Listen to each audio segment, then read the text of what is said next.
Good evening, everybody. Everybody might just be the one person watching. I don't know. The mic a little bit closer.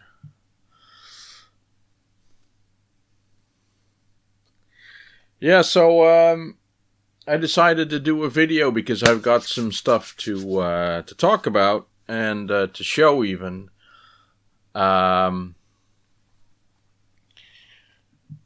It's Thursday night. Tomorrow's my day off, and so I don't mind if I'm feel a little bit late tonight. Might even do some gaming after I'm done with this. I'll do the editing tomorrow, so.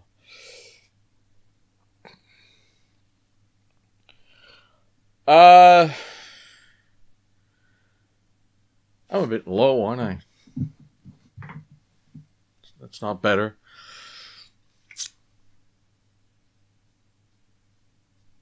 You know, last night I was thinking that there's a lot of moments now that I realize that I'm 46, and you know, when you've had a late night, especially when you've been drinking or when anything heavy happens, you feel tired for longer. It's okay. It's just a small reminder that you're getting older, and 46 is not old. I'm sure there are people watching that are a lot older than I am. We're thinking, what are you talking about? 46 is nothing. But I'm just reminded of the fact that I'm getting older.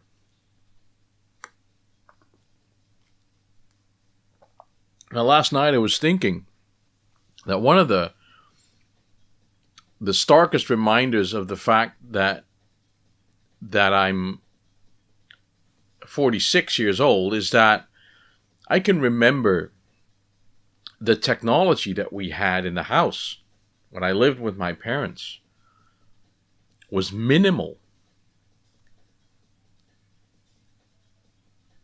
And technology is a reason to stay in the house, so that's one of the main reasons to. It was one of the main reasons to go outside and see who else was out there and do stuff. Because inside was just boring. You could read a book, but there was no technology. There was nothing.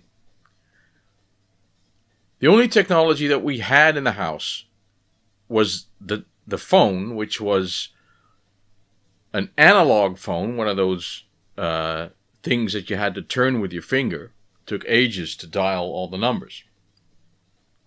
An analog phone. We had an amplifier and a record player. My dad had this wooden box attached to the wall, and it fit in there. It was attached to two speakers, which my dad still has, still using them. They weren't bad speakers, by the way. And knowing him, he probably didn't buy them new. He probably got them. I'm pretty sure that the speakers came from one of my uncles, who doesn't live anymore. But they were his old speakers, and the amplifier. I'm sure it was a gift.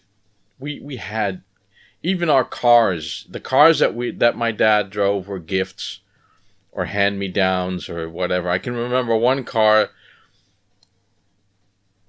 Someone had it, and it didn't run anymore. And someone said, "Well, if you can fix it, you can have it." So that's what he did. He fixed it in the place where it was. I have no idea how he did that, because he wasn't like a car mechanic or anything, but he got it running. And later it appeared that this car had, it was a 2-cylinder car, right? It was a Citroen 2 chevaux. 2-cylinder car, and it would run hot.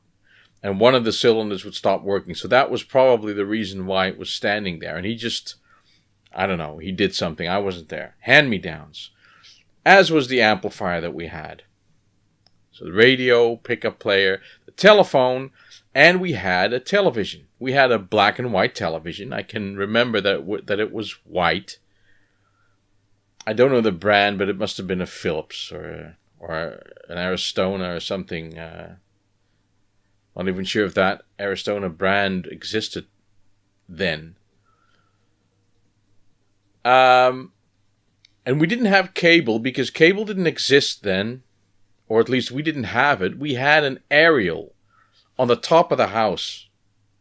And I think that was a shared aerial with our neighbors and maybe other neighbors. I'm not really sure. I don't think everyone had an aerial. I think it was on our house or on our neighbor's house. And of course a cable came down, and that was what plugged into the TV. But it was a black and white TV, and that was all of the tech that we had. I think my mom had a sewing machine, which counts as tech. And the next closest thing, I had a little record player as well. I had a little one of those box record players, and I think that had a speaker in it because I remember having a bunch of 45s, 45 RPM single records. That was before I even started buying any. They just came from somewhere, probably another hand-me-down. And but that's what I had, and we had a typewriter, one of those old. I think it may have even been an Underwood, in a black box with the round keys, and when you press the key, a little arm would fly up, and it would hit the ribbon, and that would hit the paper. Ours could do black and red.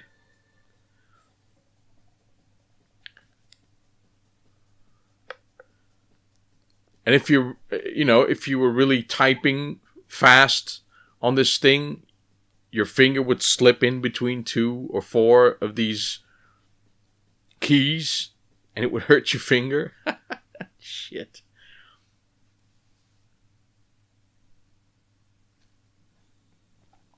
That was the tech we had, man. And it developed pretty quickly, though, because we had I can remember having a black and white TV, but I remember most of the memories that I have are of a color TV, which we got pretty soon after that, and we got a proper stereo set. I don't think we had the record player anymore. CDs kind of developed on from that, but when I was a kid, I wanted a television set in my room. Not for a console, not for a computer, nothing. I just wanted a TV in my room. But buying a television set, even a small one, I was looking at the mini sets. I couldn't afford one. My parents weren't going to buy me one. That didn't stop me from nagging for one, though. Wouldn't it be great, Mom, if I came home one afternoon from school and you would have bought me a television set? Yep. It never happened, though. So what I did, I used to go to the electronics stores and just, gawk at the TVs that they had. And there were a lot of mini sets, a lot of mini TVs. And I don't even remember looking at the amounts that they cost. I just looked at the TVs and how they looked and how much I wanted one. But what I also did is I looked at the ads in the paper. And there were actually loads and loads of people offering their TVs. And I'd circle them, and I'd look at the numbers, and I'd conclude that I never had the money. But at some point, I must have had enough money set aside, probably birthday money and stuff like that. And I can remember finding one for 75 guilders. That was before the euro. We had guilders here, and I even remember where we went. My dad drove me to the place where they were selling that. I think we called them first. I think either my mom or my dad called them to ask if we could have a look at it. And we ended up in this apartment building with two elderly people, and they explained to me that their son was moving to the United States, actually, and they were selling his things. Among which was this tiny black Philips black and white television set, which I was going to buy. I already knew it worked, and I wanted it. And for some reason, this man then started to sell to me another box record player.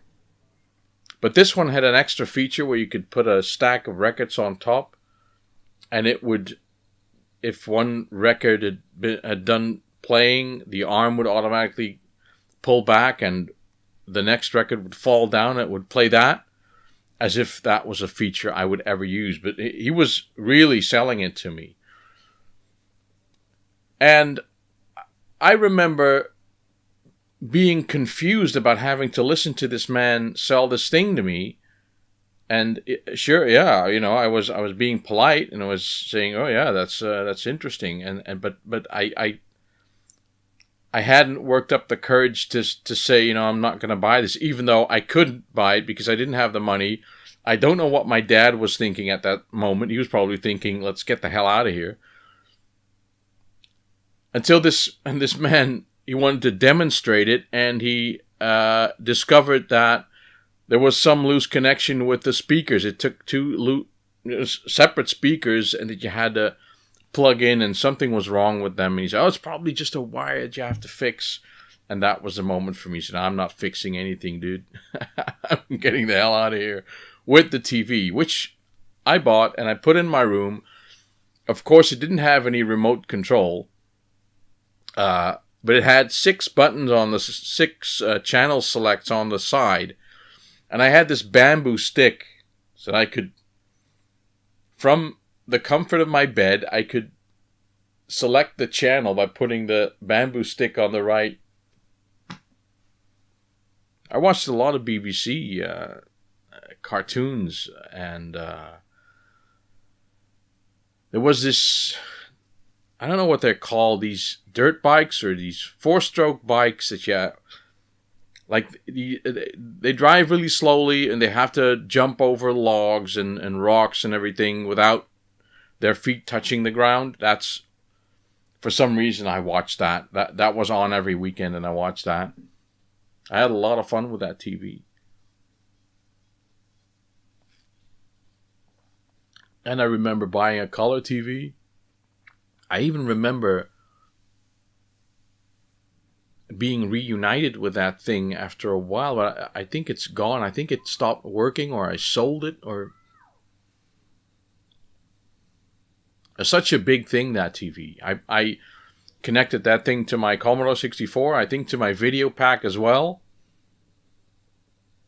I had that for a long time. Whatever happened to it, I don't know.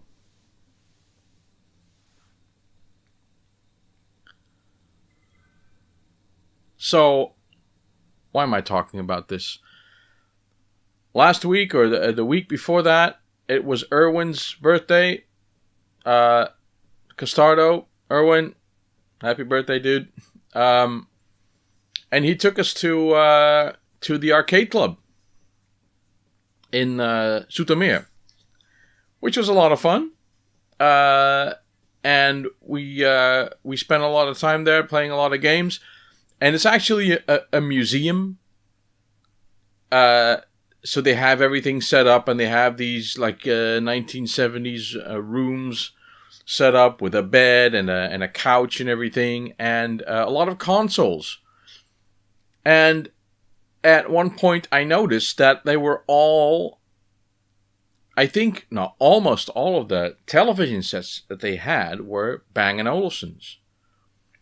And Irwin said something like, well, that's the reason why it's impossible to find any used ones in the area, because this museum or this club has bought them all. And it was loaded with them. They were everywhere. And that reminded me, like, not that I had this on my wish list, but I just, it's sort of a spontaneous reaction. I just go on the, on the sites, and I look for one. And I found two, actually. One was like the other side of the other side of the country. Too far to drive. I didn't even try. But the first one that I found was reasonably close, but no price. And it just said Bang Olufsen TV. So I sent her a message and asked. And at that point, I didn't even think that I was going to buy it. I was just interested in the first thing I did when I found them was message Mark and Irwin. I went with Mark and Irwin, by the way, my Lactobacillus Prime and Castardo. So we went there, and I sent both Mark and Irwin a message. Look, I found these two, and then I thought, well, let's just message this woman. I didn't know it was a woman at that point. Let's message this person. What's the model number on this B&O TV that you have? And she said, well, she took a picture of the model number on the back of the TV. It was an MX7000, which is as far as I know, I haven't done much research, is the larger one. You have the MX4000 and the MX7000. So the next logical question is, what would you want for it? And she said a tenner. And then I thought I couldn't let that go for a tenner. They go for a lot of money. At least, 50 to 80.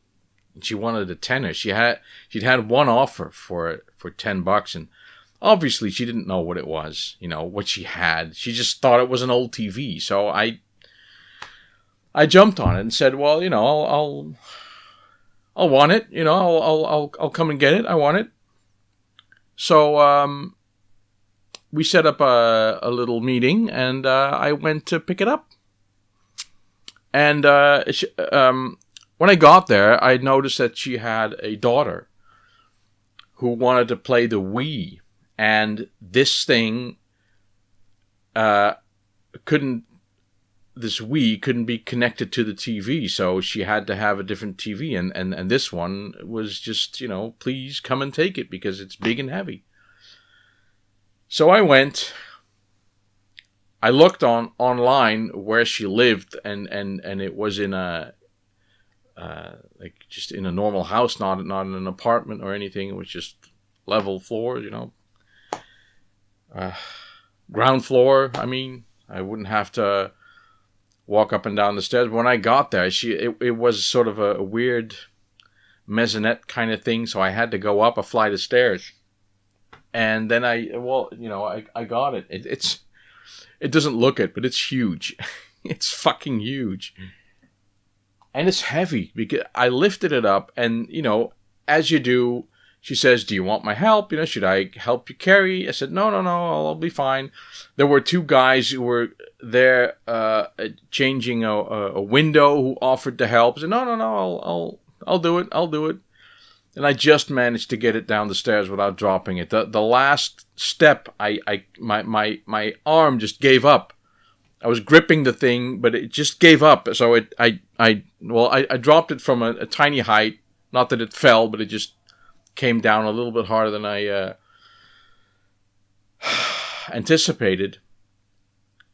And then it wouldn't fit in my car. So it's so big that I couldn't get it into the boot, so I had to put it on the back seat and then carry it in here. And Jesus Christ, it's a monster. So, I mean, there it is. Bang & Olufsen MX7000. What you're seeing is a PlayStation 2 running Wipeout 3, a PlayStation 1 game.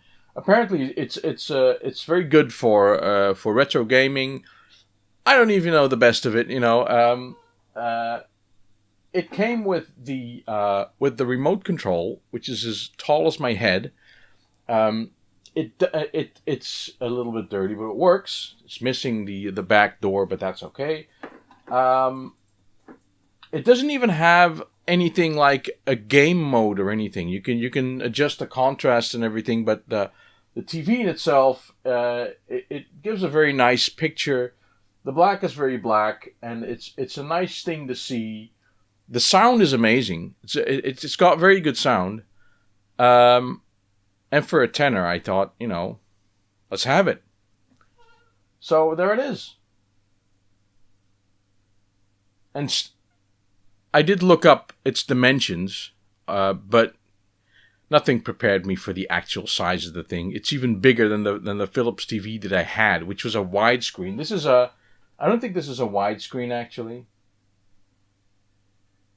I'm not really sure even, but the picture's pretty, and it's got good sound. So I'm happy. I'm gonna try some other consoles that I have and see what the picture quality is.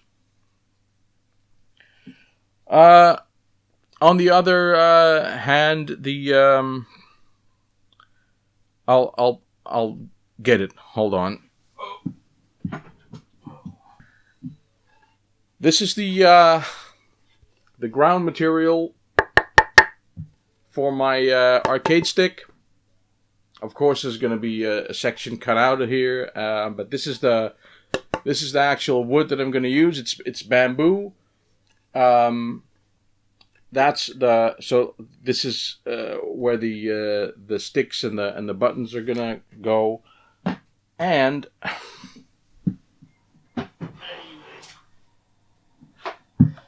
this is the box. Of course, I'm gonna cut it to about 6 centimeters from the bottom, and the top bit is gonna go, and that's gonna have the plank on it.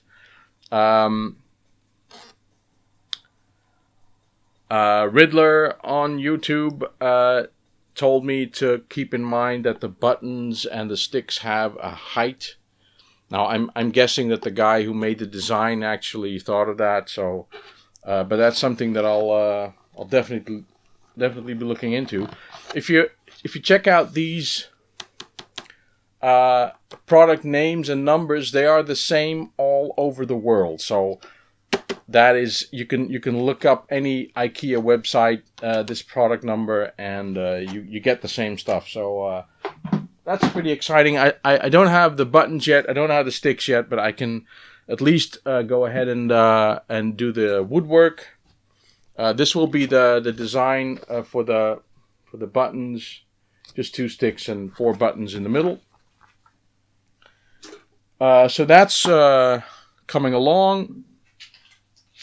I bought the exact screws that the plan asks for, so I'm all set with the with that stuff. I even I think I showed these. I needed some extra tools, so I'm fine. All I need is a little bit of time and elbow grease and do it. So the other thing that I'm going to do is I'm going to double wire the arcade stick, which is not in the design, but I'm going to do that so that I can connect it to a JAMA board, so that my 19-in-1 and my 60-in-1 arcade PCBs will be able to take the stick. I think I've said this already, but I've managed to find a power supply unit for $250. This is a compact. My local thrift store had an entire box full of these. I picked the heaviest one, 220 watts, which is more than enough to power 1 or even 2 boards at the same time, I think. There is another one that I bought, which is less heavy, but it has an on and off switch. Important is that it has 2 of these Molex connectors that are normally used to power discs and CD drives and all that. This normally goes to the motherboard, which decides whether the power supply is on or off. So I have to probably jumper those in a smart way. I have to think about how to do that. But I'm going to make something that will have this power supply in it. That this will power the 2 boards, the 16-in-1 and the 19-in-1. It will be connected to my VGA monitor, which can tilt. So the 19-in-1 is horizontal, the 60-in-1 is vertical. Yes. And it'll connect to the thing. And all I have to do then is think of something that will produce sound. And I've got myself an arcade box thing with that. So I am not sure how I'm going to do all that, but I have the parts that I need. And I'm going to be creative. So, I hope you've all been well. I've been busy. I'm going to play some Elite now, I think. One of the things that I do in Elite is exploration, and I've just learned that they're going to change the exploration game in Elite, and it's going to be a lot more time consuming, and I'm kind of unhappy about that. I mean, I realize it's a game, but it is a game that I spend a lot of time in, and I've gotten used to doing that things in a certain way, and now it's going to change. And when you're old, no, I just don't like change, right? I used to like change. I still like change in certain situations, but now in this game, I'm listening to this message. Oh, we're going to change the way you play your game. I don't like that. I don't want that. Maybe I'll like it when it's there. I don't know. At the moment, I'm not too happy about it, but you know, I'll get over it. Don't worry. So thanks for watching, and I'll see you next time. Bye bye.